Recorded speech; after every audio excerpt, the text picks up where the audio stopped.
මම පාලනය කරන මහෝත්තම දෙවියන් වහන්සේ මනුෂ්‍යයා වෙනුවෙන් මනුෂ්‍යයාගේ පාපය උන්වහන්සේ පිට අරගෙන පොළොවට ආපු දවස තමයි හැම මනුෂ්‍යයම එක දවසක උපන්දිනයක් සමරනවා. ඒ උපන්දිනය තමයි නත්තර. නත්තර උපන්දිනයේ අයිතිකාරය තමයි යේසුස් ක්‍රිස්තුස් වහන්සේ. උන්වහන්සේ තමයි මහෝත්තම දෙවියන් වහන්සේ. උන්වහන්සේ පොළොවට ආවේ මනුෂ්‍යයාගේ පාපය අරගන්න. මොකද උන්වහන්සේ දැක්කා මිනිස්සු අවුරුදු 80ක් 90ක් පොළවේ ජීවත් වෙනවා. ඊට පස්සේ මාංශය පොළවට යනවා. ආත්මය උන්වහන්සේ ඉදිරියේ ගණන් දෙන්න වෙනවා. ඒ නිසා උන්වහන්සේ මිනිස්සු ශරීරයක් අරගෙන ඇවිල්ලා උන්වහන්සේ කුරුසේ පූජා වෙලා දවස් 3 මලවුන්ගෙන් නැගිට ජීවමාන සුදු ආත්මයක් විදිහට උන්වහන්සේ මිනිසයන් අතර ඉන්නවා. ඒ සුද්ධ වූ ජීවමාන ආත්මය මිනිසය තුළට ඇවිල්ලා මිනිසයාට පාපය අඟවල දෙනවා. පවු නොකර ඉන්න බලය දෙනවා. කරපු පව් එකින් එක මතක් කරවලා ඔබේ පසුතැවිලි ගන්නවා. ජේසුස් වහන්සේ ආගමක් නෙමෙයි. උන්වහන්සේ ආගමක් හදන්න පොළවට ආවේ නැහැ. උන්වහන්සේ තමයි ප්‍රේමය. උන්වහන්සේ පොළවට ආවෙම මනුෂ්‍යයා වෙනුවෙන් කුරුසේ පූජා වෙන්නමයි. මොකද උන්වහන්සේ දැක්කා විනිශ්චය දවසේදී හැම කෙනෙක්ම ගිනිවිලට යනවා කියලා. අපි කොච්චර අපේ සිතින් අපේ මනසින් සිතුවිලි කල්පනා වලින් අපි කොච්චර පව් කරනවද?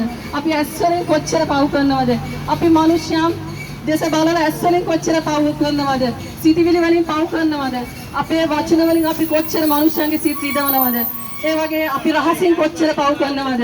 අපි ඊටවඩ කවුරුත් දැක්කේ නැහැ කියලා මහෝත්තම දෙවියන් වහන්සේ සියල්ල බලාගෙන තමයි ඉන්නේ. අපිට පුළුවන් පොළවේ අපේ දෙමව්පියන් අපේ සහෝදරයන් අපේ ඥාතීන් සංගවල කරන්න. නමුත් උන්වහන්සේ සියල්ල බලාගෙන තමයි ඉන්නේ. ඒ නිසා පාපයට සමාව දෙන්න තමයි උන්වහන්සේ පොළවට ආවේ. මනුෂ්‍යගේ තනියම පාපෙන් ගැලවෙන්න බැරි නිසා උන්වහන්සේ කුරුසියේ මැරිලා දවස් 3 මලුන්ගෙන් නැගිට ඒ ජීවමාන සුදු ආත්මය මනුෂ්‍ය තුළට ඇවිල්ලා මනුෂ්‍යයට පාපය අඟවල දෙනවා. අපි ගොඩාක් කොච්චර දේවල් කරත් අපිට බෑ පාපයෙන් ගැලවෙන්න. අපේ ආත්මය තමයි පවිත්‍ර වෙන්න ඕනේ. මොකද මාංශය පොළවට යනවා. ආත්මය දවසක දෙවියන් වහන්සේ ඉදිරියේ ගණන් දෙන්න වෙනවා. ඒ නිසා ජේසුස් වහන්සේ ආගමක් නෙවෙයි.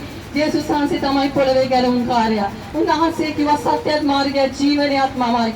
උන්වහන්සේ ඔබ දැනගත්තොත් ඔබ සත්‍ය දැනගන්න යනවා. මේ පොළවේ සැඟවුණු සත්‍ය නම් උන්වහන්සේ. ඔබ මුළු හදවතින්ම උන්වහන්සේට කතා කරොත් ඔබ සත්‍ය දැනගන්න යනවා. ඔබ කොහෙවත් යන්න ඕනේ නැහැ. ඔබ තනි වෙලා ජේසුස්ට කතා කරන්න.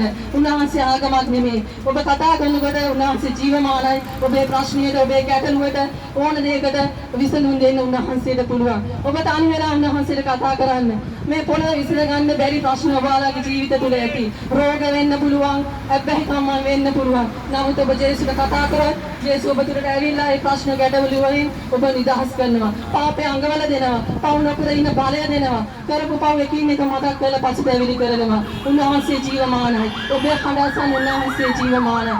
ජේසුස්ට කතා කරන්නේ. ජේසුස් තමයි මේ